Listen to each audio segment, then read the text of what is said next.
말씀 기름 부음이라는 제목으로 하나님의 말씀을 전해 주실 텐데요. 억수로 큰 은혜가 될 줄로 믿습니다. 할렐루야. 아니 목사님 잠깐 어째 할렐루야 이렇게 환영이 안 돼요? 다시 목사님 나오실 때 할렐루야로 환영하겠습니다.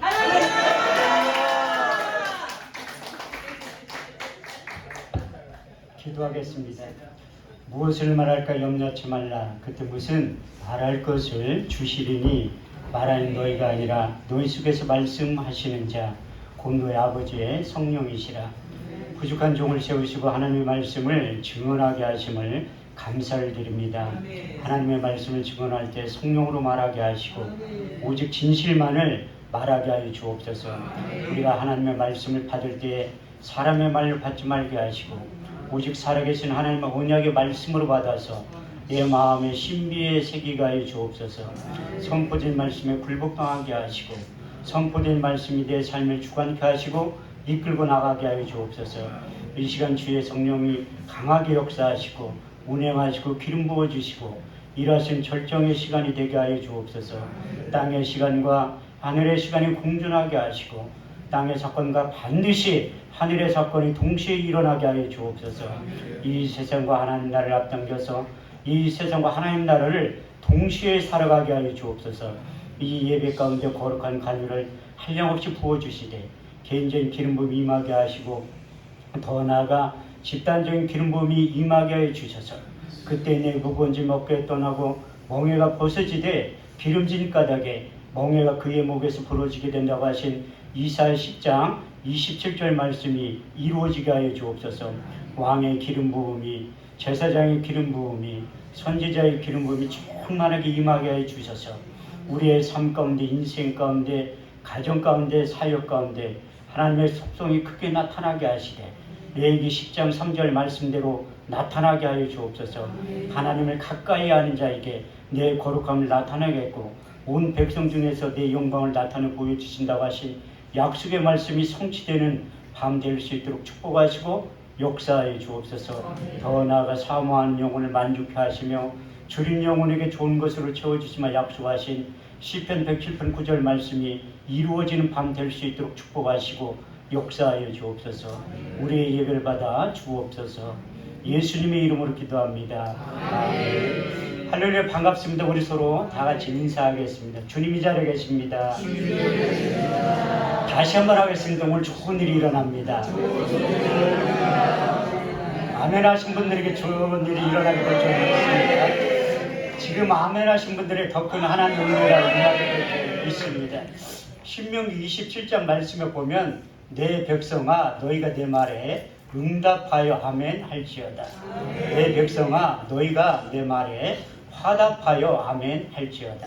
오늘 구약 말씀 고린도서 1장 20절 말씀을 보면 아멘만 잘해도 하나님께 영광을 돌리게 된다고 말씀하고 있습니다. 하나님의 약속의 말씀은 얼마든지 그리스도 안에서 예가 되니 그런즉 그로 말미암아 우리가 아멘하여 하나님께 영광을 돌리게 되느니라. 할렐루야. 이렇듯이 여러분들이 이 시간 여기에 서 있는 강사의 말로 들어봤자 아무런 의미가 없어요. 그렇지만 제 입술을 통해 선포된 약속의 말씀은 요한복음 6장 63절 말씀대로 살리는 것은 영이니 육은 무익함이라. 내가 이른 말이 영이요 생명이 될 줄 믿습니다. 하나님께서는 지금도 예배자들을 찾고 계세요. 요한복음 4장 23절에서 24절 말씀을 보면 하나님께 예배하는 자들은 신령과 진정으로 예배할 때가 오나니 지금이 곧 그때라. 아버지께서는 자기에게 예배하는 자들을 찾으시니라. 하나님은 영이시니 예배하는 자가 신령과 진정으로 예배를 드려야 된다고 말씀하고 있습니다. 그 예배라는 뜻 어원을 보면 무릎 꿇고 하나님 앞에 경배하다, 무릎 꿇고 하나님 앞에 복종하다는 뜻을 내포하고 있어요. 그리고 예배의 어원이 어디에서 시작이 됐냐면 창세기 22장 5절에 6절 말씀을 보면 내가 아이와 저기 가서 예배하고 너에게 돌아오리니 이에 아브라함이 번제의 나무를 가져다가 그 아들 이삭에게 지우고 자기는 손에 칼과 불을 쥐고 그 아이와 동행했다고 말씀하고 있습니다. 이렇듯이 하나님의 약속의 말씀에 믿음으로 순종해서 그 독자 이삭을 하나님 앞에 번제로 드리라고 하나님의 약속의 말씀에 믿음으로 순종하며 그 아들 이삭은 하나님의 약속의 말씀에 아비의 말씀에 순종하며 나아가는 것이 우리의 육신의 생각으로는 도저히 상상할 수도 없고 이해될 수도 없는 그 말뜻이 히브리어 원문에 보면 샤라고 말씀하고 있는데, 이렇듯이 예배는 하나님 앞에 무릎 꿇고 복종하다, 하나님 앞에 무릎 꿇고 순종하다는 그 뜻을 내포하고 있습니다. 지금도 하나님께서 코로나19를 통해서 예배가 무너지고 기도가 무너지고 찬양이 무너지는 가운데서도 하나님이 이 전을 사랑하시고 여러분들을 사랑하셔서 여러분들의 큰 내가 주는 것은 세상이 주는 것과 같지 아니한 하늘에서 건 신령한 영적인 복을 여러분들이 주시고자 여러분들을 초청한 줄 믿습니다. 그래서 하나님 지금도 예배자를 찾고 한 번 예배에 집중해서 어제나 오늘이나 영원토록 동일하신 그 주님을 만나기만 하면, 경험하기만 하면 우리 주님께서 약속하신 대로 저렇게 20장 24절 약속의 말씀대로 하나님께서 하늘에서 가는 영적인 복이 여러분들의 삶 가운데, 인생 가운데, 사역 가운데 빠른 시일 내에 반드시 표적과 학교는 반드시 나타나게 될 줄 믿습니다. 내게 토단을 쌓고 그 위에 너희 양과 서로 너희 번제와 화목제를 드려라. 무릇 내 이름을 기념하는 것에 내가 강림하여 복을 주리라. 저는 여러분들이 어떠한 처지와 형편이 있는지 모르지만 우리 주님께는 다 아신다는 거예요. 여러분들이 예배 가운데 강림하셔서 하늘에서 간 신령한 복을 주실 때 여러분들이 인생에 공부한 모든 문제들이 회복되고 치유되는 놀라운 역사가 이 시간 반드시 나타나게 될 줄 믿습니다. 우리가 인생을 살아가다 보면 앞에는 홍해가 가로막혀 있고 뒤에는 애굽의 군대가 쫓아오는 내 힘과 능력으로는 도저히 감당할 수 없을 때 하나님께서 여러분들이 이런 위로의 말씀과 격려의 말씀을 하고 계세요. 저렇게 14장 13절에 14절 말씀을 보면 여호와께서 모세에게 일러 가라사대 너희가 오늘 본 애굽 백성을 영원히 보지 아니하리니 여호와께서 너희를 위하여 싸우시리니 너희는 가만히 있을지어다. 내 힘과 능력으로 안 될지는 하나님 우리 인생 가운데 찾아오셔서 여러분들이 있어야 될 필요한 모든 것을 채우시고 공급해 주시고 모든 것을 회복시켜 주신다고 성경을 통해서 약속하고 있습니다. 그래서 우리가 예배 한 번만 잘 드려서 하나님의 은혜를, 하나님의 임재하심을 경험하고 체험하면 우리 인생의 공부한 문제가 해결이 된다고 말씀하고 있어요. 사도 바울은 사역을 하면 할수록 이로부터 하나님의 공급하신 힘과 능력을 받아서 사역했다 그는 간증하고 있는데, 여러분들이 잘 알고 있는 빌립보서 4장 19절 말씀을 보면 나의 하나님이 그리스도 예수 안에 영광 가운데 그 풍성한 대로 너희 모든 쓸 것을 채우시고 공급해 주신다고 말씀하고 있어요. 그래서 사도 바울도 이제 사역을 하면 할수록 그 육신의 한계에 부딪힐 때마다 하나님께 그의 인생가에 찾아오셔서 고린도서 4장 8절 9절 말씀을 보면 우리가 사방으로 우겨싸움을 쌓여도 쌓이지 아니하고 답답한 일을 당하여 낙심하지 아니하고 핍박을 받아도 버림받지 아니하고 거꾸로 좀 당하여도 망하지 않게 된다고 그는 고백하고 간증하고 있고, 더 나아가 하나님과 임마누엘로 사역을 감당할 때 이 세상과 하나님 나라를 앞당겨서 이 세상과 하나님 나라를 동시에 살아갈 때 그런 삶을 영위했다고 고린도서 6장 9절에서 10절을 통해서 말씀하고 있습니다.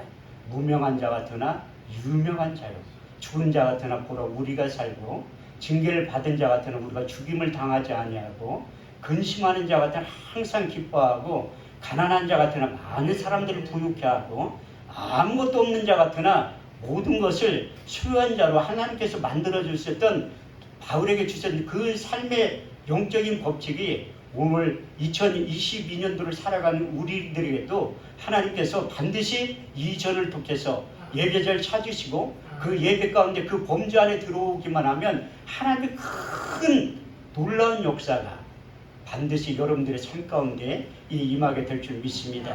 그래서 제가 6월 달에 에덴 금식 수양관에서 집회를 하고 갔는데 한 주간 동안 있으면서 하나님께서 저희 육의 신비에 새겨주신 세 가지의 말씀이 있어요. 역대하 6장 20절 말씀을 보면 주께서 전에 말씀하시기를 내 이름을 거기 두리라 하신 곳, 이곳을 향하여 주의 눈이 주야로 보옵시며 종들이 이곳을 향하여 비는 기도를 들어 응답하신다고 말씀하셨고, 이사야 45장 6절 말씀을 보면 내가 그를 나의 성산으로 인도하여 기도하는 내 집에서 그들을 기쁘게 할 것이며 그들의 번제와 희생은 나의 단을 기꺼이 받게 되리니 내 집은 만민이 기도하는 집이라 일컬음을 얻게 될 것이라. 마지막 세 번째는 역대하 7장 13절에 16절까지의 말씀인데, 홍대가 하늘을 닫고 비를 내리지 아니하거나 홍대가 메뚜기를 보내어 토산을 먹게 하거나 홍대의 백성 가운데 연병을 보내어 유행하게 할 때에 내 이름을 일컫는 내 백성이 그 악한 길에서 떠나 스스로 겸비하여 기도하여 내 얼굴을 구하면 내가 하늘에 듣고 내 죄를 사하며 내 그 땅을 고칠지라. 여기에 사는 기도에 내 눈과 귀를 기울이리니 내가 이 전을 택하고 거룩하게 하여 내 이름을 영영히 거기 있으리라 하였느니라. 내 눈과 마음이 항상 여기에 있으리라. 제가 그 사역을 저도 기도원을 하고 그 서울에서 교회도 하지만 하나님 그 코로나19 때문에 상당히 심한 고통 가운데 있었어요. 그래서 여러분들이 알고 있는 처음에 코로나19가 발생했을 때 그 인천 모 지역에서 떠들썩하게 언론에서 많이 나왔었잖아요. 그 중심에 저도 있었는데 언론에서는 저를 하나님이 비껴가게 하시더라고요. 그래서 이제 그 토요일날 가서 이렇게 설교를 하고 왔는데 월요일날 제가 속해 있는 유튜브 중계를 하기 때문에 모시청이라고 제가 표현을 할게요. 거기에서 연락이 온 거예요. 거기 갔다 오셨죠? 그래 갔다 왔다니까 거기서 뭐 했냐고 물어보더라고요. 아니 목사가 설교하지 뭐를 하고 왔겠냐. 그랬더니 빨리 가서 코로나 검사를 받으라고 하더라고요. 그래서 받았는데 다행히 저는 음성으로 다. 거기에서 이렇게 찬양 인도하는 5분이 코로나 환자예요. 확진자들이 5명 찬양 인도를 했고 사역은 목사님도 코로나 환자야. 또 저에게 가면서 떡 먹으라고 했던 분도 그 사모님도 코로나 환자. 그 안에 한 30명 정도 있었는데 15명이 확진자로 된 거예요. 그런데 제 친구도 의사가 있는데 내가 여기에서 2시간 동안 있었는데 제가 음성으로 나왔다고 친구한테 얘기를 하니까 안 믿는 친구가 그런 표현을 하더라고요. 내가 거기에 감염되지 않은 것은 하나님의 은혜라고 표현을 하고, 이렇듯이 하나님께서 그래서 제가 모 지역에서 요주의 인물이 된 거예요. 공무원들이 일주일에 한 번씩 찾아와, 심지어 경찰서 사국경찰 찾아와서 예배 드리지 말라고 표현을 하더라고요. 그래서 제가 300만 원을 가지고 있었어요. 고소할 테면 해보라고. 아니 벌금 300만 원 되면 되잖아요. 목사가 자존심이 있지 300만 원이 없어서 예배를 못 드린다? 그건 제 자존심이 허락하지 않다. 그래서 항상 저는 300만 원을 가지고 있었거든요. 고발할 예정이라고만 하지 고발은 안 하더라고요. 그 예배에 집중하니까 하나님께서 제가 하나님의 약속의 말씀이 제가 11월 달에 산청 큰 십자가 기도원에 집회를 할 때 하나님께서 나를 위해서 일을 할 수 없겠니? 물어보시더라고요. 그래서 로마서 11장 4절 말씀을 주신 거예요. 바알 앞에 무릎 꿇지 않은 7,000명의 사람들을 통해서 하나님께서 새판짜기 새 일을 하신다는 거예요. 이사야 43장 18절에 19절 말씀을 보면 너희는 이전 일을 기억하지 말라. 옛적 일을 생각하지 말라. 내가 새 일을 행하리니 이제 나타날 것이라. 너희가 그것을 종영히 알지 못하겠느냐. 내가 광야의 길을 사막의 강을 내신다는 거예요. 그래서 하나님 앞에 제가 믿음이 있는 목사인 것 같지만 믿음이 또 하나도 없는 목사이기도 해요. 제가 그 사역에 집중하다 보니까 하나님께서 저를 요단강 앞으로 끌고 간 적이 있어요. 그래서 종합검진을 받았는데 그 소변서를 써준 다음에 대학병원 가서 빨리 수술을 받으라고 하더라고요. 그래서 그 다음날 응급으로 수술을 받고 그 중환자실에 묶어놓은 거예요. 묶어놨는데 기저귀를 채워놨더라고요. 그 감사하니까 왜 채워놨냐니까 그냥 싸래. 아니 정신이 말짱한데. 근데 저는 이게 수술해서 아픈 것보다 이제 대소변 그것 때문에 너무 힘들더라고요. 그래서 제 나름대로 하나님 앞에 이 투정 섞인 왜 우리 아버지기 때문에 그런 얘기를 할 수 있잖아요. 그렇게 최선을 다해서 사역을 한다고 했는데 결과는 중환자실에 이게 사지가 묶여가지고 3일 동안 있으니까 너무 괴로운 거예요. 그래서 거기에 퇴원해서 하나님이 이제 그 로마서 11장 4절 말씀을 주신 다음에 나를 위해서 기도원을 위해서 쓰러져가는 개척교를 위해서 헌신할 수 있겠니? 저를 부르셨죠. 근데 저는 그 약속의 말씀에 믿음으로 순종하지 못했던 거예요. 제가 86년도에 신학교에 입학해서 20년 만에 목사 안수를 받은 사람이에요. 왜냐하면 하나님 강야에서 요한복음 15장 5절 말씀을 경험시키고 체험시키기 위해서 광야에서 생활하게 만드셨는데 그 말씀이 무엇인가 하면 나는 포도나무요 가지니 저가 내 안에 내가 저의 안에 있는 자는 과실을 많이 맺나니 너희가 나를 떠나서는 아무것도 할 수 없느니라. 제가 주님을 떠나서 아무것도 할 수 없음을 고백하는데 20년이란 세월이 필요했어요. 그런데도 하나님께서 저에게 특별히 발 앞에 무릎 꿇지 않은 7,000명의 사람들 안에 뽑혀서 일을 맡겼는데 저는 감당이 안 돼. 육체도 아프지. 이제 그 할 수 없는 여건이 있었지만 하나님께 저를 7,000분의 1로 사역자로 뽑으신다면 그 일을 맡겨주는 제가 불순종하니까 오늘 아침에 일어났는데 한쪽 눈 실명이 된 거예요. 안 보이는 거예요. 오늘도 제가 이렇게 올 때 인천에 사는 목사님 저를 태우고 온 거예요. 그런데 하나님께서 일반적인 목사님 같으면 시력이 안 보이면 구실이 또 생겼잖아요. 이게 하나님의 뜻이 아니구나.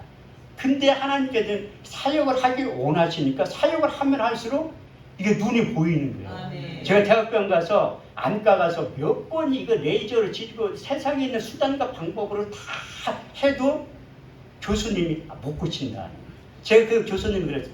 이게 세상의 현대의학으로 못 고치면 하나님께서 고치실 겁니다. 이렇게 말씀드리니까 직업이 뭐냐고 물어보더라고요. 그래서 목사라고 하니까 목사님들은 말도 안 되는 얘기를 하는 거예요. 그래서 제가 그 마태복음 19장 26절을 제시를 하는 거예요. 사람으로서는 할 수 없으되 하나님은 다 하실 수 있느니라. 그래서 사역을 하기 시작하는데 이게 반쪽 눈만 보이는 거예요.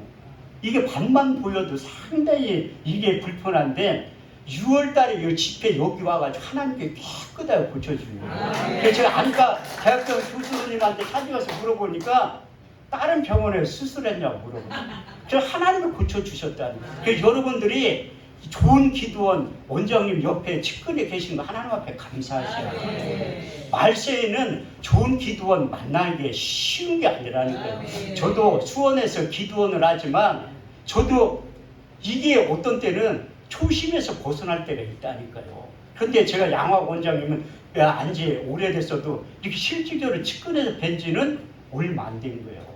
여러분들 앞이 그 좋은 기도원 측근에서 마음껏 부르짖고 하나님께서 내가 이 전을 택하고 거룩하게 하여 내 눈과 마음이 항상 이곳에 있겠다고 약속하신 기도원 복이 드는 거예요. 그래서 오늘부터 시작되는 이 집회를 통해서 여러분들이 사모하는 모든 것들 하나님께 채우시고 공급해 주시고 이 집회의 주인공은 나라고 여러분들이 생각하세요. 전 집회를 할 때마다 항상 이 집회의 주인공은 내가 되게 해주세요. 그런 기대를 갖고 한다. 그래 하나님 예배자를 찾으시면 제가 얘기했잖아요. 내게 토단을 쌓고 그 위에 너희 양과 너희 서로 너희 번제와 화목제를 드려라. 물은 내 이름을 기념하는 곳에 내가 강림하여 복을 주리라.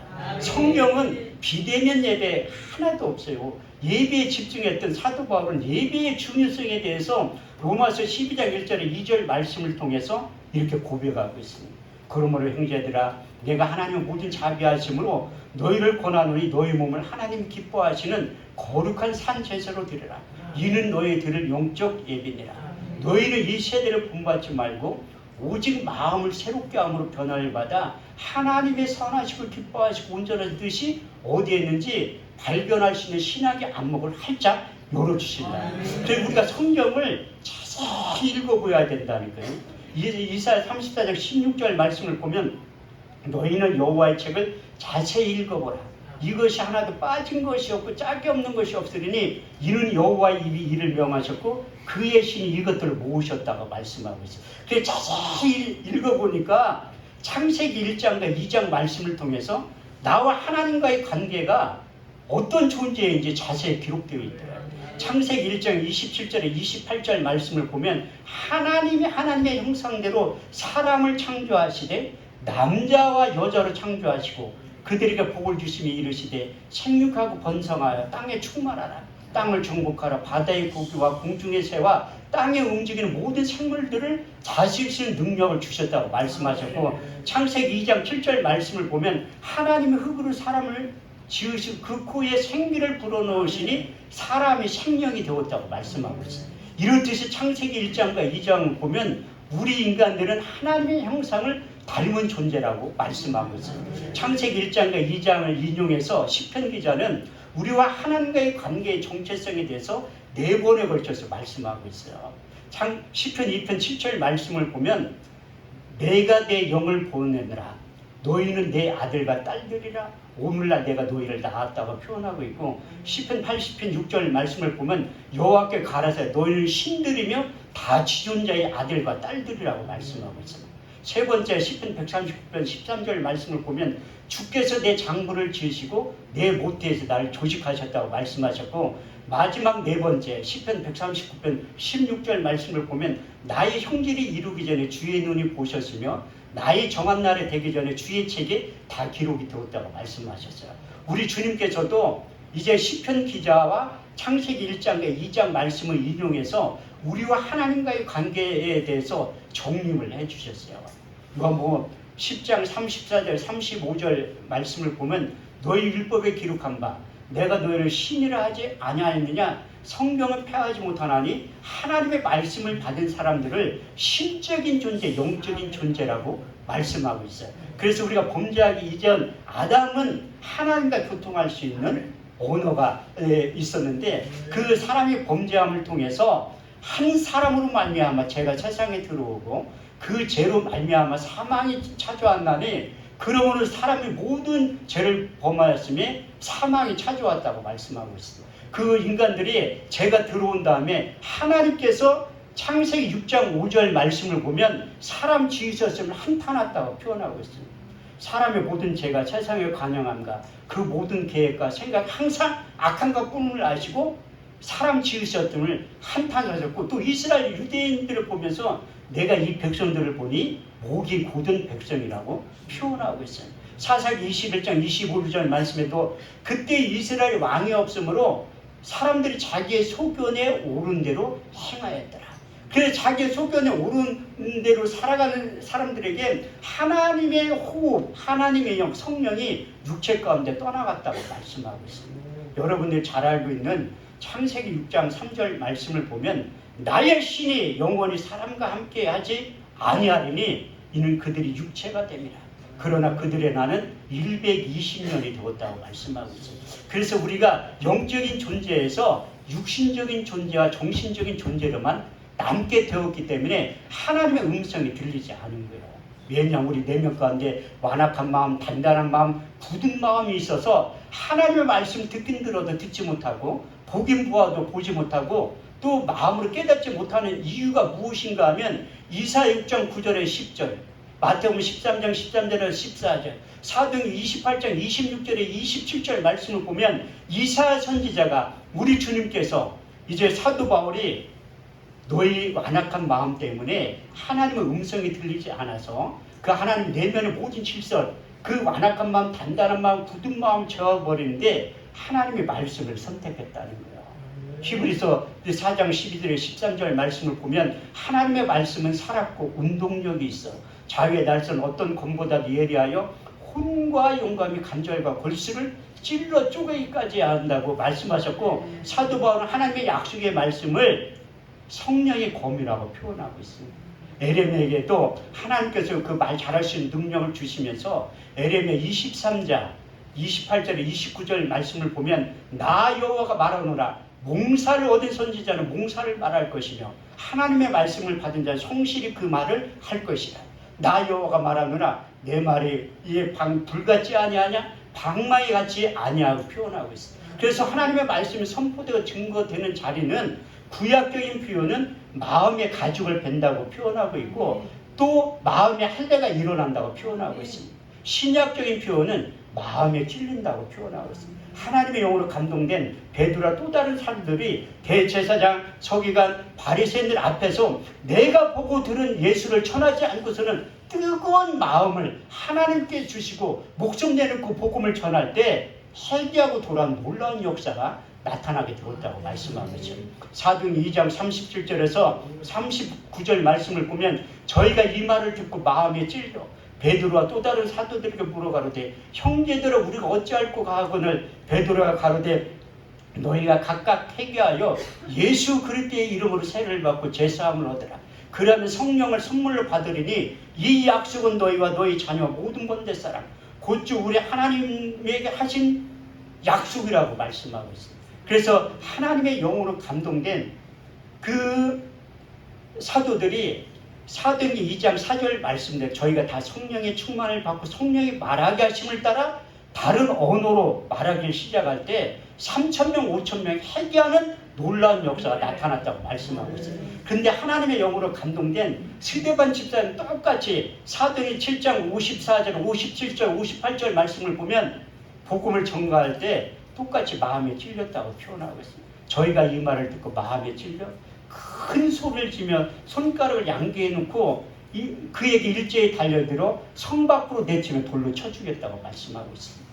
여러분들이 하나님의 말씀을 들을 때 칼이 내 마음을 찌릿하는 마음에 숨은 것이 드러나게 되는 거예요. 그때 회개하고 돌아오든지 돌로 치든지 둘 중에 하나인데 여기 계신 여러분들은 돌로 치는 것이 아니라 회개하고 돌아올 때 하나님께 약속하신 성령을 물붓듯이 부어 주실 줄 믿습니다. 그래서 오늘 본문 말씀에 보면 우리에게 기름을 부으신 이는 하나님이시니 저가 또한 인치시고 성령을 보증으로 우리 마음에 주신다고 말씀하고 있어요. 그래서 구약시대에는 성령의 기름 부음이 모세를 통해서 만들었던 관유를 사람의 몸에 부을 때 이로부터 능력이 임하게 됐다고 말씀하고 있어요. 출애굽기 30장 22절에서 29절 말씀을 보면 하나님께서 모세를 통해서 관유 만드는 구름수까지 정확히 가르쳐 주신 거예요. 여호와께서 모세에게 일러 가라사대 너는 상등을 한 품을 취하되 액체 물약 500세겔과 그 반수의 한 그릇 육개 250세겔과 계피 500세겔을 성수의 세겔대로 하여 감람기름 한 인을 취하여 그것으로 거룩한 관유를 만들 때 향을 제조하는 법대로 향기름을 만들지니 그것이 거룩한 관유가 될지라. 너는 그것을 해막과 내 기구에 바르며 상과 그 모든 기구며 등대와 그 모든 기구며 분향단과 및 번제단과 물두번과 받침대에 발라 그것들로 거룩하게 지성물로 구별하라. 무릇 이것에 접촉하는 것마다 거룩하게 구별되리라. 할렐루야. 이렇듯이 구약시대에는 관유를 기구에 바르면 거룩한 지성물로 바뀌어졌다고 말씀하고 있어요. 이 기도원 안에 있는 것도 성물이라고 하는 이유가 무엇인가 하면 보이지 않는 거룩한 관유가 칠해주고 발라졌기 때문에 성물이라고 하는 이유가 바로 거기에 있어요. 그래서 이 기도원 안에 있는 종이컵도 성물이기 때문에 여러분들이 소중하게 여기셔야 돼요.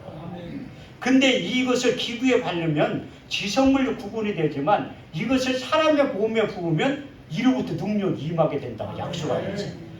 출애굽기 30장 30절 말씀을 보면 너는 아론과 그의 아들들에게 기름을 발라 그들로 거룩하게 하고 제사장의 직분을 행하게 된다고 말씀하고 있고 열왕기하 9장 3절 말씀을 보면 기름병을 가지고 와서 그 머리에 부으며 이르기를 여호와의 말씀에 내가 내게 기름을 부어 이스라엘 왕이 된다고 말씀하고 있습니다. 열왕기상 19장 16절 말씀을 보면 엘리사에게 기름을 부어 너로 대신하여 선지자의 직분을 행하게 된다고 말씀하고 있습니다. 이렇듯이 하나님께서 약속하신 만들어주신 그 거룩한 관유 사람의 몸에 부을 때 이로부터 왕의 능력, 제사장의 능력, 선지자의 능력이 임하게 된다고 말씀하고 있는데 그런데 하나님께서 경계의 말씀도 덧붙여서 하신 거예요. 이것을 함부로 만드는 자나 사람의 몸에 부는 자는 그 백성들이 끊쳐지게 된다고 경계의 말씀도 하신 거예요.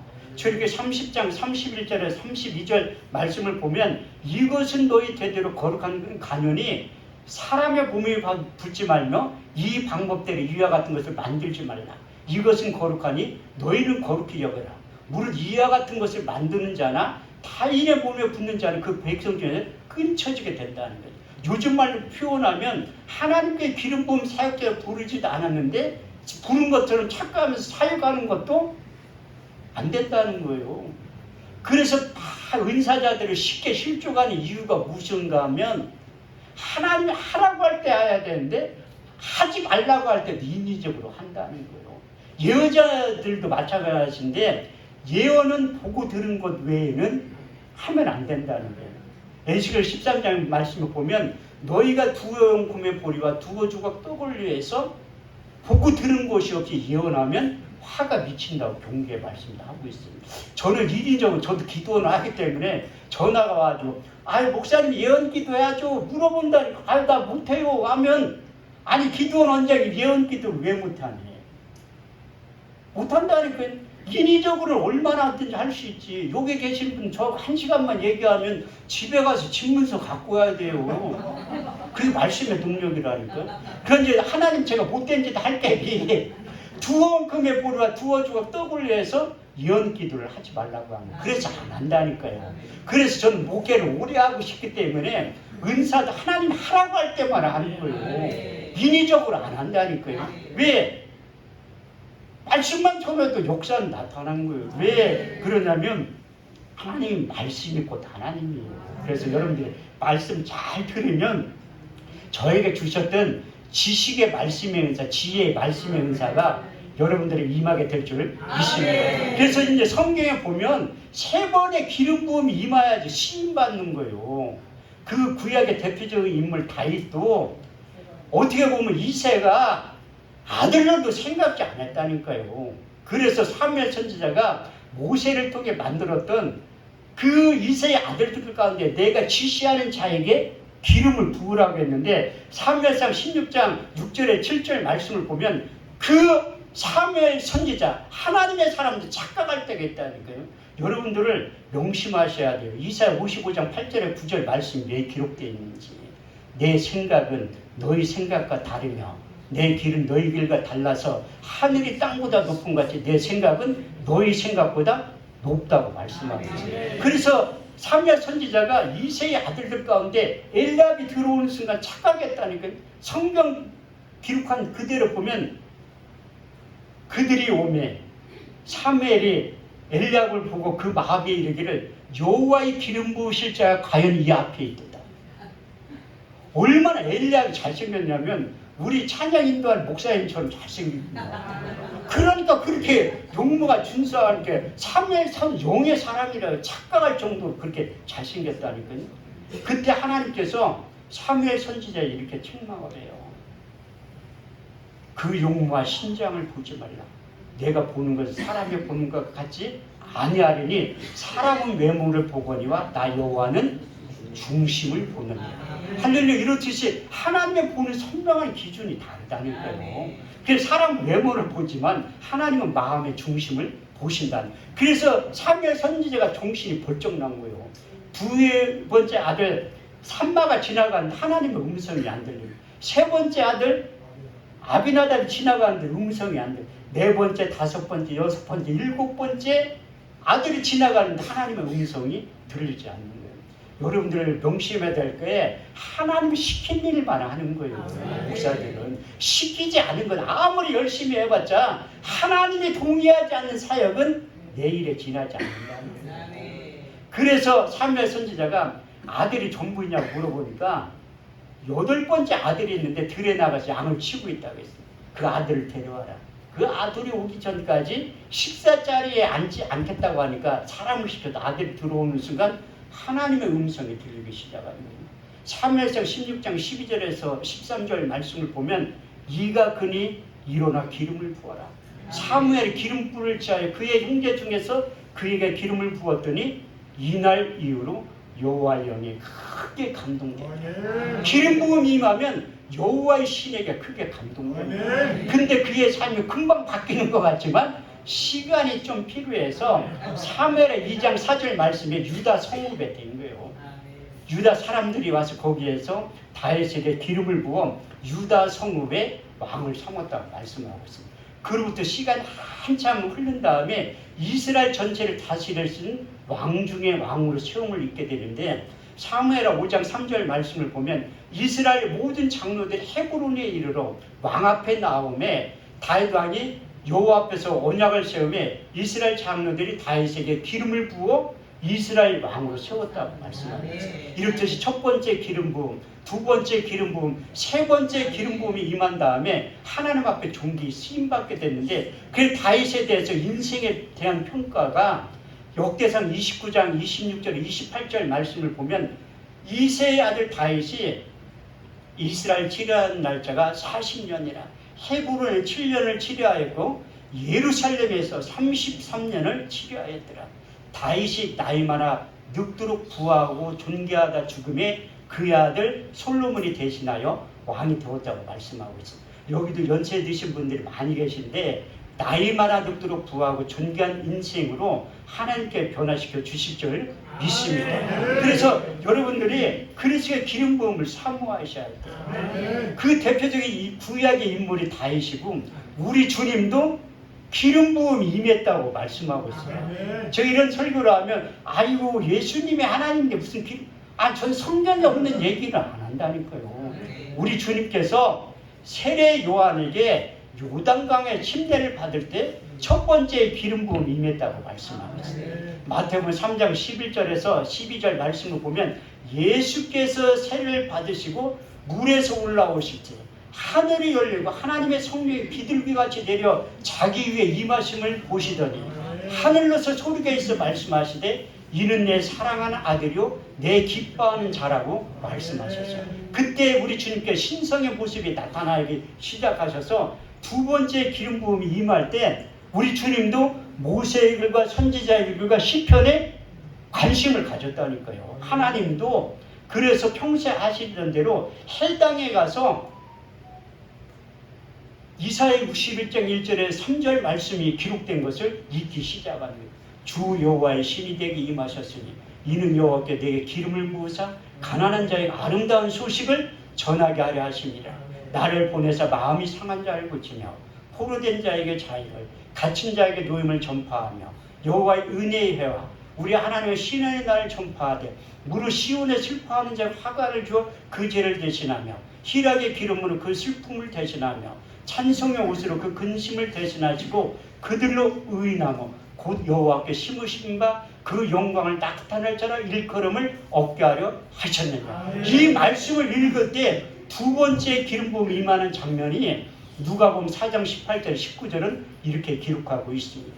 주의 성령이 내게 임하셨으니 이는 가난한 자들에게 이 복음을 전하게 하시려고 내게 기름을 부으시고 나를 보내사 포로된 자에게 자유를, 눈먼 자에게 다시 보게 함을, 눌린 자를 자유케 하고 주의 은혜를 전파하게 하려 하셨느니라. 이제 세 번째 기름 부음일 때 우리 주님께 사역을 하면 할수록 하나님께서 함께 하셨다고 말씀합니다. 세 번째 기름 부음이 임할 때 효율적으로 우리 주님께서 일할 때 사도행 10장 38절 말씀을 보면, 하나님이 나사렛 예수에게 성령과 능력으로 기름 붓듯 부으시며 저가 두루 다니시며 착한 일을 행하시며 마귀에게 눌린 자를 고치셨으니 이는 하나님께서 함께 하셨습니다. 그래서 우리 주님께서 가르치고 고치시고 전파하셨다고 말씀하고 있어요. 그 3대 사역 함축적으로 기록되어 있는 말씀이 마태복음 4장 23절에서 24절 말씀을 보면, 예수께서 온 갈릴리에 두루 다니사 저희 해당에 천국 복음을 전파할세 백성 중에 모든 병과 모든 약한 것 고치셨으니 그의 소문이 온 수레에 퍼진지라. 백성들이 모든 앓는 자, 곧 각색병과 고통에 걸린 자, 간질하는 자, 귀신 들린 자, 중풍병자를 데려오니 거기서 고치셨다고 말씀하셨어요. 우리 주님께서도 세 번의 기름 부음이 임한 다음에 가르치고 고치시고 전파하셨던 3대 사역을 하십니다. 그래서 승천하기 직전에 우리 주님께서 제자들을 부르신 다음에 이제 너희에게 보혜사 진리의 성령이 임하셔야지만 맡겨진 사명을 감당하게 될 것이다. 예언의 말씀을 하신 거예요. 그 보혜사 여러분들 다 아시잖아요. 이로자 변호사 곁에서 도와주시는 자. 그래서 제자들을 앉혀놓고 마지막 고별 설교대회 할 때 4번에 걸쳐서 말씀한 그 첫 번째 말씀하신 장면, 요한복음 14장 16절에 18절 말씀을 보면, 내가 아버지께 구하겠으니 그가 또 다른 보혜사를 너에게 주사 영원토록 너희와 함께 있게 하시리니 저는 진리의 영이라. 이 세상은 능히 저를 받지 못하나니 저를 보지도 못하고 알지도 못함이라. 그러나 너희는 저를 아나니 저는 너희와 함께 거하시며 또 너희에게 속에 계시겠습니다. 내가 너에게 고와 같이 버려두지 아니하고 너에게 다시 온다는 거예요. 두 번째, 요한복음 14장 26절 말씀을 통해서 보혜사 곧 아버지께로부터 너에게 보내실 성령, 그가 너희 모든 것을 가르치시고 내가 말한 모든 것을 생각나게 하시리라. 저도 이 말씀이 저희 삶 가운데 임해가지고 생각나게 하시는 거예요. 제가 머리가 좋아 성경을 많이 암송하는 게 아니라, 이게 성경은 머리가 아무리 좋아도 금방 잊어먹어요. 왜냐하면 악한 자가 와서 그 말씀을 빼앗아가기 때문에 기억이 안 나는 거예요. 제가 변호사협회나 의사협회 가서 심의에 가서 설교할 때 있는데, 그분들은 설교 끝나고 나면 저에게 IQ가 몇이냐고 항상 물어본다. 자기네들 성경 암송을 그렇게 하려고 하는데 안 된다는 거야. 하도 목사님들이나 그런 분들이 얘기를 해서 내가 진짜 머리가 좋나? IQ 검사를 한번 해본 적이 있다니까요. 그 검사를 했는데 200 나왔어요. IQ 상당히 좋죠. 우리 딸하고 합쳐서 200이라고. 앞에 계신 목사님, 연세 드신 목사님들 제가 IQ는 훨씬 낫다니까요. 그런데 하나님께서 지혜와 계시의 영을 주신 거예요. 저를 그리스도의 편지로 만들어 주신 거예요. 사도 바울도 너희는 우리로 말미암아 나타난 그리스도의 편지니 이는 먹으로 쓴 것이 아니요 살아계신 하나님의 영으로 한 것이며 또 돌비에 새긴 것이 아니라 육의 신비에 새긴 거예요. 육의 신비에 새긴 말씀은 요한복음 14장 26절 말씀, 그분이 오시면 생각나게 하시는 거예요. 세 번째도 요한복음 15장 26절 말씀, 아버지께로부터 너에게 보낼 보혜사 곧 아버지께로 나오신 진리의 성령이 오실 때 그가 나를 증거하실 거지. 그분이 오셔야지만 예수님에 대해서 잘 가르쳐주고 예수님이 하신 말씀을 생각나게 하신다. 그래도 제자들 깨닫지 못하는 게 네 번째, 마지막으로 요한복음 16장 7절 9절 말씀을 하시면, 내가 실상을 말하니 내가 떠나가는 것이 너에게 유익이라. 가면 내가 보혜사를 너에게 보내리니 그가 와서 죄에 대하여 의에 대하여 심판에 대하여 이 세상을 책망하시라. 죄에 대하면 너희가 나를 믿지 아니하며 의에 대하면 내가 아버지께로 가서 너희가 나를 다시 보지 못하며 심판에 대하면 이 세상 임금이 심판을 받았느니라. 그렇게 해도 깨닫지 못하는 게 마지막으로 보혜사 진리의 성령에 대해서 결론을 내려주신 거예요. 요한복음 16장 13절 말씀을 보면 그리하나 진리의 성령이 오시면 그가 너희를 모든 진리 가운데로 인도하시리니 스스로 말하지 않고 오직 듣는 것을 말하시며 장래일을 너희에게 가르쳐 주신다. 그래서 우리 주님께서 부활하셔 이 땅에 40일 동안 계셨는데 그 근거가 어디에 있냐면 사도행 1장 3절 말씀을 보면 해 받으신 후에 친히 사심을 나타나사 40일 동안 저에게 보이시며 하나님 나라에 대해서 말씀을 하신 거예요. 그때 우리 주님께서 사도행전 1장 4절에서 8절 말씀을 통해서 성령이 임하지만 예수 증인 되게 될 것이다. 그런 약속의 말씀을 하신 거예요. 사도와 같이 모이사 저에게 분부하여 가라사대 예루살렘을 떠나지 말고 너희에게 들은 아버지의 약속하신 것을 기다려라. 요한은 물로 세례를 베풀었으나 너희는 몇 날이 못되어 성령으로 세례를 받게 될 것이다. 저희가 모였을 때 예수께 붙잡아 가로되 주께서 이스라엘 회복하심이 이때니까 하니 예수가 살았되 때와 기한은 너희 알 바 아니요 아버지의 자기의 권한에 주셨으니 오직 성령이 너희에게 임하시면 너희가 권능을 받고 예루살렘과 온니라 사마리아 땅끝까지 이르러 내 증인이 될 것이다. 이 말씀을 하신 다음에 사도들에게 찾아오셔서 첫 번째 기름을 부어주신 거예요. 거기가 어디에 있냐면 사도행전 요한복음 20장 22절에서 그 말씀으로 너에게 평강이 있을지어다. 아버지께 나를 보내신 것 같이 나도 너희를 보내느라. 이 말씀을 하시면 저희를 향하여 숨을 내쉬며 이르시되 성령을 받으라. 나의 영을 받으라. 나의 숨을 받으라고 외치신 거예요. 그것을 끝나지 않고 선지자를 통해 약속하셨던 보혜사 진리의 성령이 너희 육체 가운데 강하게 임하게 될 것이다. 약속하셨네. 그 임하는 장면이 여러분들이 잘 알고 있는 사도행전 2장 1절에서 13절까지의 말씀이에요. 오순절날 이미 이름에 저희가 다 같이 한 곳에 모였더니 후련히 하늘로부터 급하고 강한 바람 같은 소리가 있어 저희 앉은 온 집이 가득하며 불의 혀같이 갈라지는 걸 저희에게 보여 각 사람 위에 임하였더니 저희가 다 성령의 충만을 받고 성령이 말하게 하심을 따라 다른 언어로 말하길 시작하니라.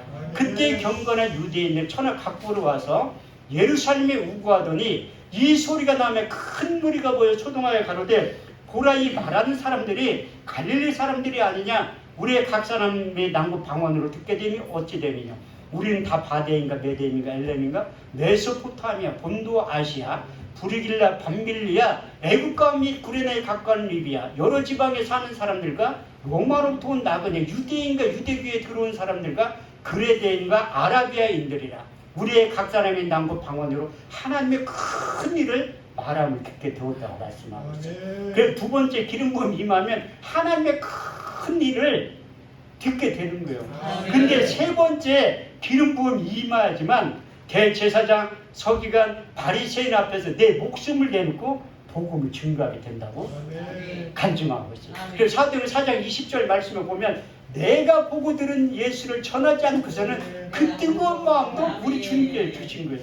그래서 마지막 세 번째 기름 부음 임하는 장면이 사도행전 4장 31절 말씀을 보면 빌기를 다하매 모인 곳이 진동하더니 저희가 다 성령의 충만을 받고 담대히 하나님의 말씀을 전하고 증거하게 되었다고 말씀하고 있어요. 그래서 저도 이제 목회를 시작하기 전에 나름대로 인물되지 실력되지 능력되지 하나님은 반드시 청담동이나 압구정동이나 거기에 그에 개척시킬 줄 아는데 제 착각이었다는 거예요. 제가 분당에 15년 살았는데 그런 동네가 있는지조차도 모르는 태평 사동에서 교회를 개척하게 된 거예요.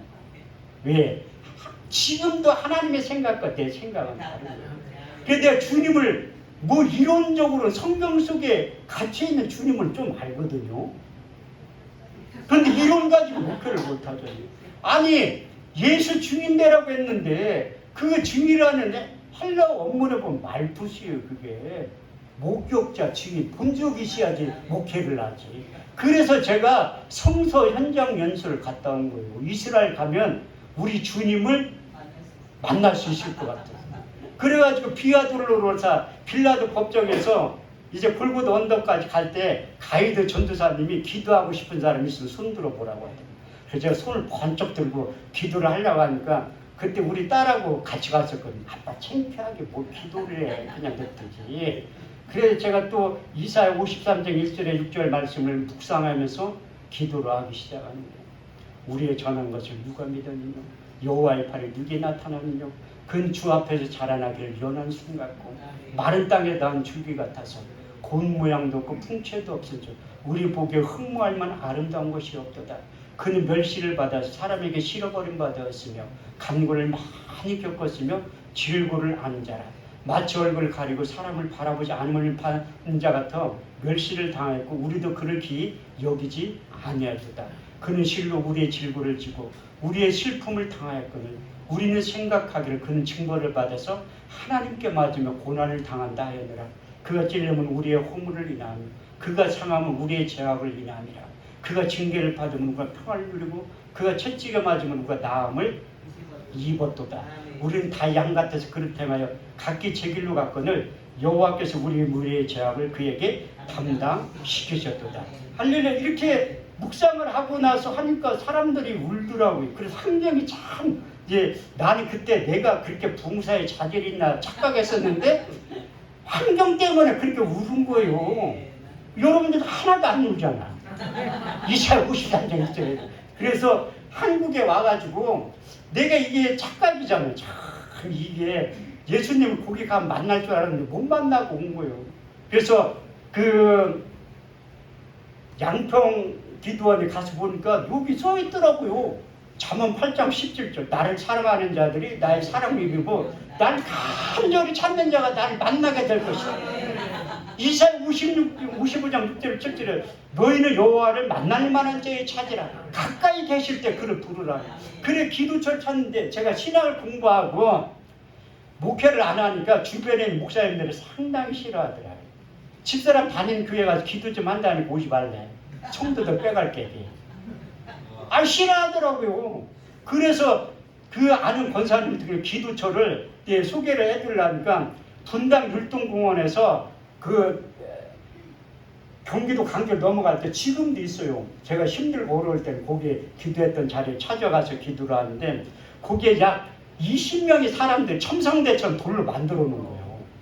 그 20명의 사람들이 와가지고 이렇게 기도를 하는데 저 한 사람 목사 만들라고 개척교회 목사 만들라고 그 20명을 2달 만에 다 쫓아보냈다니까요.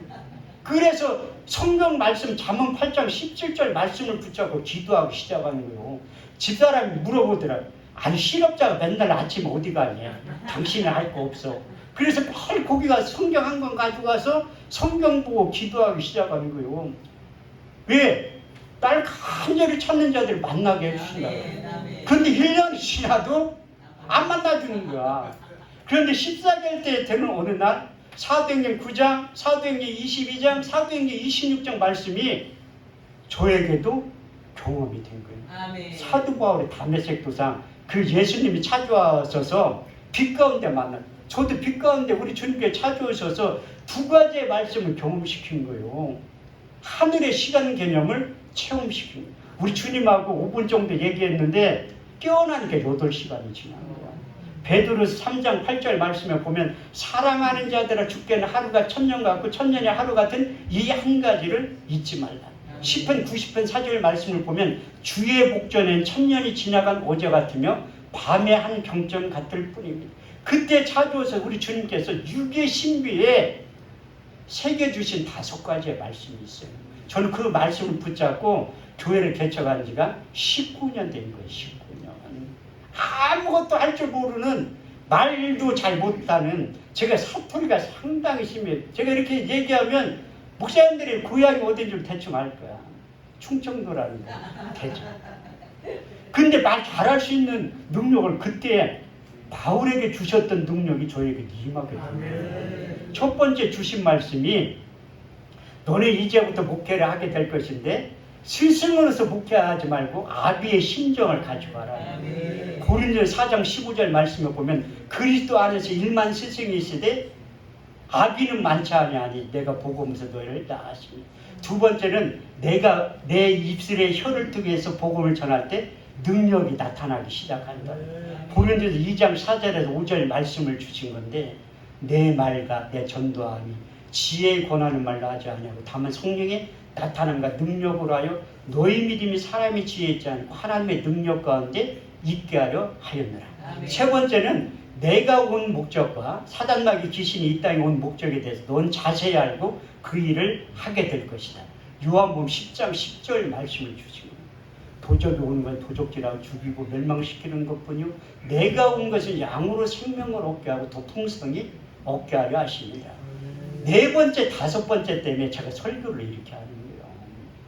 네 번째 말씀은 하나님이 보내신 이는 하나님의 말씀을 안 하니 하나님이 성령 한량없이 부어주신다는 요한복음 3장 34절 말씀을 주시고 마지막 다섯 번째 잠언 30장 6절 말씀을 주신 거예요.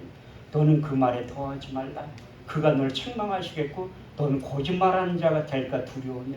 저도 사역을 오래 하다 보니까 거짓말 하게 된다니까. 요만한 사건 이만하게 뻥튀기 시킨다니까. 이만한 사건을 축소하게 하는 거예요. 그래서 여러분들이 내가 설교하기 직전에 진실만을 말하게 해두려고 기도했잖아요. 저도 저 자신을 모른다니까요. 거짓말 할 게 그렇게 하는 거예요. 아니 다른 강사들은 거짓말 하는 저만 안다는 거예요. 그래 잠언 30장 6절만 너는 그 말에 더하지 말라. 그가 너를 책망하시겠고 너는 거짓말하는 자가 될까 두려웠기 때문에 받은 말씀 그대로 전하라는 거예요. 그런데 마지막으로 너는 고린도전서 2장을 묵상하라는 거예요. 그 고린도전 2장에 보면 사도 바울이 가는 곳마다 교회를 세운 거예요. 그런데 딱 한 군데 교회를 세우지 못한 것이지. 그리스도 아덴 지역에 가면 헬라처럼 받은 유전적인 지식을 가지고 복음을 전해서 열매를 맺지 못한 거예요. 그때 철저히 해결하면서 고린도전 2장을 기록하는 거예요. 형제들아 내가 너희 가운데 나아가 하나님의 증거를 전할 때 말같이 아름다운 것 사지 않았느니 내가 오직 예수 그리스도와 그의 십자가에 못 박히신 것 외에는 아무것도 알지 아니하기로 작정하였습니다.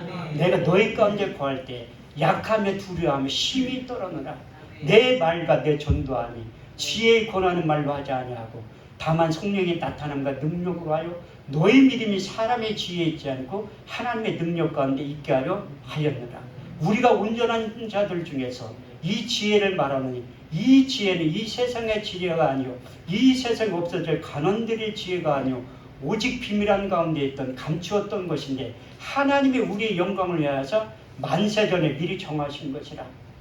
이 지혜는 이 세상의 관원이 알았더라면 영광의 주를 십자가에 못 박지 아니하였으리라. 기록된 바 하나님이 자기를 사랑한 자들을 위하여 예비하신 모든 것은 눈으로 보지 못하며 귀로도 듣지 못하며 또 마음으로 생각지 못하였던 것 같으니라. 오직 성령으로 이것을 우리에게 보이셨으니 성령은 모든 것 하나님의 깊은 것이라 통달하시느니라. 사람의 사정을 사람 속에 있는 영 외에는 누가 알리오? 이같이 하나님의 사정도 하나님의 영 외에는 아무도 알지 못하느니라. 우리가 세상의 영을 받지 아니하고 아버지께로부터 온 영을 받았으니 이는 우리로 하여금 하나님께서 은혜로 주신 것들을 알게 하려 하심이니라. 우리가 이것을 말하거니와 세상의 가르친 말로 하지 아니하고 성령의 가르치신 것으로 하니 신령한 것은 신령한 것으로 분별하느니라. 육에 속한 사람은 하나님의 성령의 일을 받지 아니하나니 저에게 미련하게 보임 또 깨닫지도 못하나니 이런 일은 영적으로야 분별하느니라. 신령한 자는 모든 것을 판단하나 자기는 아무에게도 판단을 받지 아니하니라. 왜 사도 바울이 고린도 2장 1절에 15절 말씀을 줄줄이 써놨냐면 16절 말씀을 말하기 위해서요. 누가 주의 마음을 알아서 주를 가르치겠느냐. 그러나 우리가 그리스도의 마음을 가졌느니라. 그래서 사도 바울은 그리스도의 마음을 갖기를 원했던 것처럼 저에게도 우리 주님께서 그리스도의 마음, 그리스도의 심정을 가지고 사역하면 나보다 더 큰 일도 하게 된다. 우리 아까도 오 강사 목사님이 요한복음 14장 12절 말씀을 하셨잖아요. 내가 진실로 진실로 너에게 이르노니 나를 믿는 자는 나의 하는 일을 저도 할 것이요 또한 이보다 큰 것도 아리니 이는 내가 아버지께로 갑니다. 그래서 제가 사실 의대 출신이에요. 우리나라의 가장 좋은 의대 출신인데 이렇게 얘기하면 또 물어봐. 자꾸 학교 어디에 나왔냐고. 우리나라 제일 좋은, 아니 어떻게 보면 세계에서 가장 좋은 의대 출신이에요. 예수님이 만든 천국병은 의대 출신이에요. 의사들은 병 못 고쳐요. 왜 큰 대학병원에 영안실이 왜 있겠어요? 병을 못 고쳐. 의사도 죽는다니까요. 그런데 우리 주님께서 제자들 부른 다음에 의사 면허를 다 줬다니. 여러분 목사 안수 받을 때 의사 면허 받았다니. 마태복음 10장 1절 말씀을 보면 12제자를 부르시며 더러운 귀신을 쫓아내며 모든 병과 모든 약한 것을 고치시는 능력을 주시는 거예요. 믿는 자들 따는 표적 5가지 중에 믿는 자들 이름 표적이 따르니 저희가 내 이름 귀신을 쫓아내며 새 방언을 말하며 뱀을 집으며 무슨 독을 마실지 해를 받지 아니하며 병든 사람에게 손을 얹은즉 나으리. 하나님께 의사 면허를 주는 여러분들이 인정하지 않고 써먹지 않기 때문에 나타나지 않는 거예요. 하나님이 인정하는 만큼 역사하신다는 거예요. 너희가 믿으면 하나님의 영광을 보게 된다는 거예요. 그래서 이제 설교를 마쳐야 되는데 오래 하니까 원래는 제가 2번 하기로 했는데 우리 박상준 목사님 와가지고 또 뜬금없이 한 번만 하라는 거예요. 그럼 내가 2번 할 거 한꺼번에 할게요. 그래서 원래 2시간 해야 되는데 2시간 하면 우리 원장님 나 다시는 안 부를 것 같아가지고 간증 10분만 하고 마치려고 해요. 그래서 여러분들이 왜 여기 서 있는 강사가 저희가 7남매예요. 사형제인데 식당에서 밥 먹을 때 우리는 주문할 때도 메뉴판 보고 이거 들라고 해. 아무 얘기도 안 해. 끝나고 나갈 때 보면 식당 아줌마가 봉어리 안 했냐고 물어본다니까. 아무 얘기도 안 해. 원래 형제 지금도 어쩌다 만나면 왔냐 잘가 그거 끝이야. 전화 좀 얘기를 하는 거지. 근데 이태 총재님 만나가지고 말 잘할 수 있는 능력도 받은 거예요. 사모했기 때문에. 그래서 제가 사단법 민족보건운동본부에 이태희 목사님 보고 찾아간 거예요. 윤석열 목사님 보고 싶어서. 그래서 이제 졸업할 때 되니까 아니 그분들이 강의를 많이 할 줄 알았더니 또 한 번밖에 안 하더라고. 그래서 윤석열 목사님하고는 이제 악수할 때 내가 3일 동안 손을 안 씻었어요. 너무 감격해서. 그런 사모함이 있었대요. 여러분들 윤석열 목사님하고 악수했다고 3일 손 안 씻는 사람 있어요? 세수도 안 했다니까. 물론 집사람한테 물티슈를 이렇게 좀 닦아보려고 한 거지. 그만큼 저는 그분들에 대한 사모함이 있어요. 목사라고 다 똑같은 목사가 아니라는 거예요. 저 이태 목사님은 어떻게 똑같은 목사야? 틀리지. 하나님 크게 넓게 쓰시는 목사님이 있고 저처럼 작게 쓰는 목사들이 있다는 거예요. 그래도 나름대로 시임받는, 거의 부흥사학교 졸업하는데 딱 졸업할 때 윤석정 목사님 부흥사 되려고 와서 물어보더라고요. 그래서 저희 때는 학생들이 115명 있어요. 제가 31기 출신이라는 거예요. 그래도 오래됐잖아요. 근데 윤석정 목사님이 부흥사가 뭐냐? 누가 나를 불러주해, 부흥사라니. 안 불러준다. 여러분 누가 불러? 안 부르지. 나도 잘 안 부르는데. 그러니까 저는 안 불러가지고 제가 집회를 만들어서 하는 거예요. 안 불러가지고. 그런데 이태 목사님이 또 부흥사가 해결사래. 또 선지자라니. 난 그 설교를 51번 들었다니까. 설교를 들어도 은혜가 돼. 똑같은 설교를 51번 들었는데도 은혜가 된다는. 그게 영적인 고정이에요. 그리고 이제 졸업하고 나서 그 부흥사 생활을 하긴 하는데 누가 나를 불러. 그래서 선배 목사들이 오라고 하면 오고 가라고 하면 가고 그렇게 했다는 거예요. 그 우살기도원 집회할 때 부르지도 않았는데 가. 31기, 32기, 33기까지 가서 쪼그리고 앉아있어. 혹시 사회 시켜도 되지. 그런데 사회 처음 볼 때 목사님이 이 한국사 사회 보러 예 감사합니다. 그 설교한 목사님한테 헌금 5만 원하고 무릎 꿇고 앉아 안수받고 기도했다는 거예요. 왜? 그런 사모하게 있었대. 아니 사회 한번 보는데 무슨 뭐 헌금까지 하면서 안수 기도를 받고 사회를 봐. 그 사회 보면서 오살기도원 조기 사회 속에서 저 강대성 보고 하나님 나 저기 설교 한 번만 시켜줘요. 설교 한 번만 시켜달라고 했는데 9달 만에 설교하게 됐다고요. 그런데 설교를 오살기도에 21번 했어요. 그 자체 성의할 때 3번 불려갔다니까요. 김원철 목사님 불러가지고 설교 딱 끝나니까 오라고 하더라고요. 첫 마디가 성경 몇 번 읽었니? 그래 좀 읽었다니까 내가 뭐 해줄까? 그래서 아이 금요철에 한 번 세워줘요. 한 번도 안 세워줬다니까요. 그 대신 자체 성의할 때 3번 불러줘요. 자체 성의할 때는 강사비도 줘요. 45만 원. 원래 50만 원인데 부가세 10% 띄고 45만 원 준다니까. 그렇게 하다 보니까 이제 21번째 하다가 그렇게 된 거예요. 부흥사의 첫 번째 자질이 뭐냐면 밥을 잘 사야 돼요. 왜? 실력 없으면 저도 밥을 잘 사는 목사 중에 한 사람이라는 거예요. 밥 얻어먹으면 미천이 딸려도 은혜 받아. 밥 잘 사면 은혜 받는다. 그래서 제가 훌륭한 부흥사 된 거예요. 밥을 많이 사서. 두 번째 선배 목사를 오라고 하면 오고 가라고 하면 가고 또 밥 사라면 돈 내라고 하면 제가 돈 제일 챙겨요. 돈을 많이 해야 된다니까. 부흥사 명함 가지고 다니려면 1년에 500만 원 안 쓰면 부흥사 명함 쓰면 안 돼요. 부흥사 되려면 진짜 부흥사라면 1년에 최소한 3달은 집회를 나가야 돼. 여러분 1년에 3달 나가는 분 있어요? 없잖아.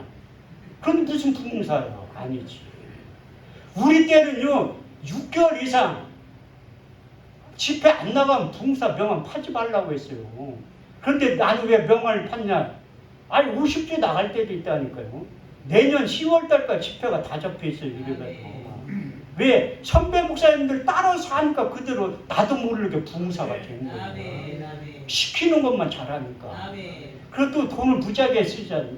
아니 돈이 없는데 저도 개척교회 벗어난 지 얼마 안 됐어요. 제가 살 집이 없어서 10년 동안 교회 바닥에서 살았다니까요. 우리 딸내미가 항상 그래. 아빠 우리는 언제까지 이렇게 살 거야. 목사의 자녀는 하나님이 책임져. 제가 딸 하나 낳기에 망정에 둘이나 3명 낳으면 큰일 날 뻔했다니까요. 초등학교 중학교 다닐 때 제가 중학교 입학해서 새벽 예배 끝나면 커피포트에 물 끓이는 거예요. 고생 안 해본 목사님들은 몰라. 뜨거운 물 안 나오니. 나오지 왜 안 나와? 가스비가 끊겼으니까 안 나오는 거지. 커피포트에 물을 4개를 끓여야지 돼. 그래서 야 아침에 머리 감지 말고 저녁 때 좀 감어. 그러니까 머리가 붕 떠서 또 안 된대. 기집애 아침에 감아야지. 그럴 때마다 집도 없어 그냥 교회 바닥에 잔 거예요. 10년 동안. 우리는 언제까지 이렇게 살 거야? 언제까지 이렇게 살 거야? 이렇게 할 때 목사의 자녀는 하나님 책임져. 걱정하지 마. 네 인생 가운데 하나님 책임. 고등학교를 딱 입학했는데 아빠 할 얘기가 있대. 입학시켰나? 왜? 그랬더니 아빠 나 다른 교회 다닐 거야. 거짓말하는 목사 밑에 신앙생활 못하겠다. 우리 집사람들 보더니 자기도 다른 교회 가고 싶어. 교회 부흥이 안 되니까. 그런데 신기하게 봉사생활 하니까 지금은요 서울 신대방동에서 5계층에 3계층을 쓴다는 거예요. 기도원도에 수원과학대학교 앞에서. 이게 하나님이 상상할 수 없는 방법으로 역사를 하셨다는 거예요. 사택 10년 만에 의대로 간다는 우리 딸이 제일 먼저 간다는 거야. 처음으로 자기 방을 얻었잖아요. 그래서 여러분들이 봉사 생활할 때 내가 교회를 벼두고 이렇게 하면 하나님 교회 부흥 안 되면 어떡하지? 우리 교회 부흥 많이 됐어요. 부흥 많이 됐다니까. 이게 하나님이 일하는 방법이에요. 아니 코로나19 시대에 기도원 어떻게 운영을 해? 기도원 운영하는 것도 1년 예산 5,400만 원이에요. 한 달 헌금 20만 원도 안 들어와요. 예배 안 드리니까.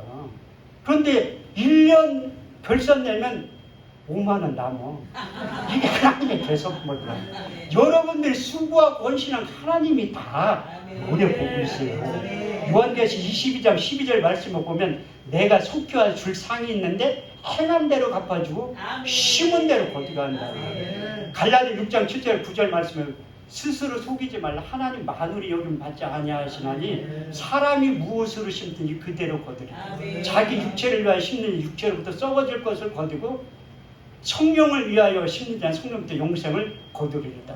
우리가 선을 행하되 낙심하지 말지니 때가 이름에 거두게 된다. 그러니까 여러분들이 이 연합 집회는 강사비를 다 내야 돼요. 제가 올 1년 강고비를 얼마를 냈냐면 900만 원 냈어요. 900만 원. 지난 6월 달에 올 때도 40만 원씩 낸다는 거예요. 목사님들 목포에 오셨죠? 그때도 낸 거예요. 저 다. 강고비 40만 원 냈다니까요. 이번 달에도 낸다니까. 이번 달에도 저기 천안에 집회는 제가 선불로 미리 낸 거예요. 900만 원. 이제 10월 달에 300만 원 또 내야지 돼. 1200만 원 작정을 한 거예요. 하나님 앞에. 왜? 목사님들 명심하세요. 믿음으로 쫓아행하지 않으니까 성경은 죄라고 말씀하고 있어요. 이게 평신도는 하나님이 봐줘도 하나님 봐주지 않는다니까. 그래서 설교 오래 하면 여러분들 싫어하실 것 같아서 인상 찡그른 분이 2분 계셔가지고 맞춰요. 그래서 내가 여러분들에게 줄 거는 없고 끝나고 나면 안수기도를 해드려요. 그래서 사도 바울이 로마 교인들을 보기 원했던 게 로마서 1장 11절 말씀에 보면 로마 교인들을 보기를 원했던 게 그 바울의 심정이 기록되어 있다니까요. 저도 그 똑같은 심정을 가지고 여기 온 거예요.